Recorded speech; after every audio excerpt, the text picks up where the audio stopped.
In the name of God, Father, Son, and Holy Spirit.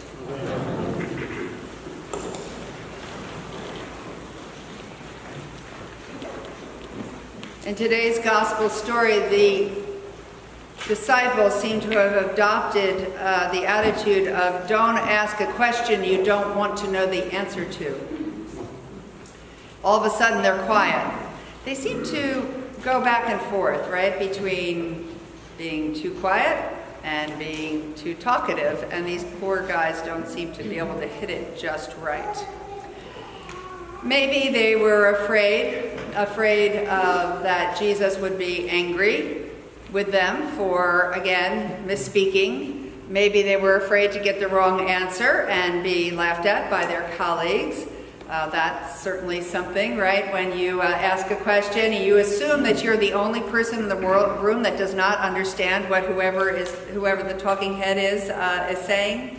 I've learned after many years that probably there's somebody else in the room who doesn't understand either, and it's not such a bad thing to ask that question. But these guys were quiet, and Jesus was insisting on truth-telling. He was insisting on continuing to talk about what was going to happen to him and what they were all going to go through. And either the disciples were trying to stay willfully ignorant, or they just wanted to be left in denial. And we do that too, don't we? There are some things, especially as if you have adult children, there's some questions you just don't want to ask. There's some things that you just don't want to know, and you learn over time that sometimes it's better just to let things lie and live in a little bit of denial. And so who could really argue with the disciples doing that? Because certainly the idea of the Son of Man, the idea of a Messiah, did not compute with someone who was going to be arrested and killed, and what in the world did it mean that he would come again? So the disciples were full of tension and perhaps fear and uncertainty and confusion, and they began to walk along. And I guess Jesus was out in front. And they started to argue. And this happens, and James nailed this, didn't he? That when you don't get what you want, when there's frustration, when there's underlying tension, we start to argue with each other, we start to nitpick at each other, right? We start to just make jokes that aren't really funny, or maybe even just talking about things that don't matter. Certainly that happens in households all the time, when there's really a problem sitting there that no one wants to talk about. Suddenly arguing over the dishes or the laundry or whatever else is going on seems like a much better idea. And so these people are walking along and they start to argue with each other, perhaps just out of tension, out of whatever need they had to just let go of some things.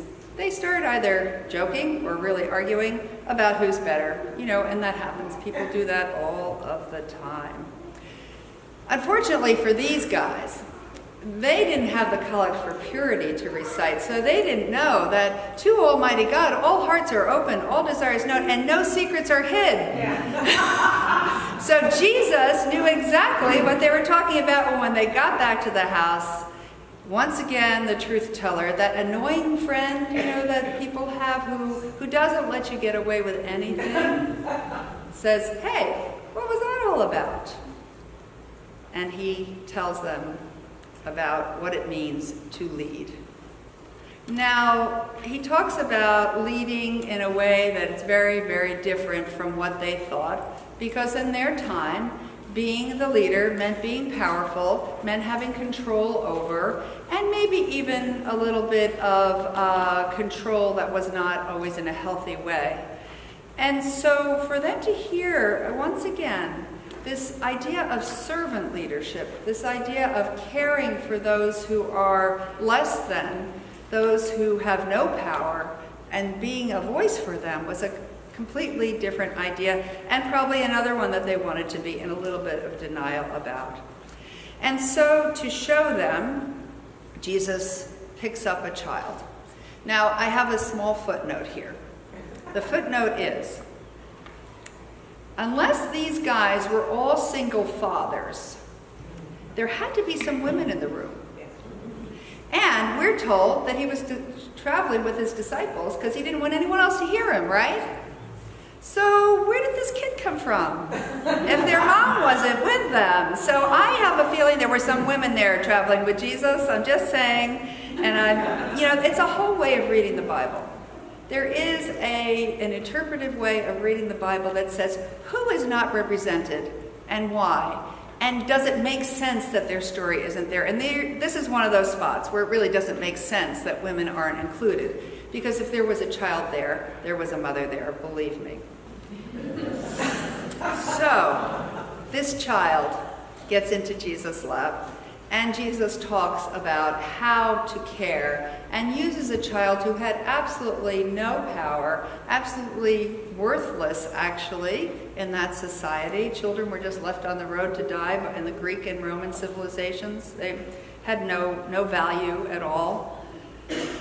That this child, being an advocate, caring for someone who had no value at all, was like caring for God. That's something. That must have made them sit up and listen.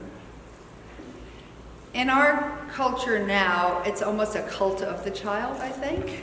Everything is focused on children, the whole family. Our kids were along for our ride. That's not the way it is anymore. We are all focused on the value of the children, and that's not wrong. I'm not saying it's wrong. But what I'm saying is sometimes we can lose track of all of the other things that are going on and focus only on our own lives and our own children. There are so many children living in poverty. Very, very high percentage of children, you'd be shocked. There are immigrant children who are still separated from their parents. There are abuse victims of the church still happening, I'm sure. I'm so grateful to Pennsylvania for the study that they did and the investigations, and that they are now going to happen. You knew it had to happen in New Jersey if it happened in Pennsylvania, that is happening. But what kind of culture leads to that kind of abuse of children? And how can people who are reading this gospel every 3 years, how can they live in the face of abusing children? So maybe we need to step back and broaden our care for children a little bit wider than our own families only, and think about all of these victims, all of these people who are not cared for, and how we can help in that. So if we learn anything from the disciples today, I think it's to ask questions. Don't be in denial. Be the one who raises your hand and says, well, what about this? Be the one who brings your doubts to Jesus. If you feel you're being called to something and you just don't understand it, then, ask. Talk to God about it. Don't keep yourself in the dark. So often we just are afraid to ask those questions. And we don't have to be.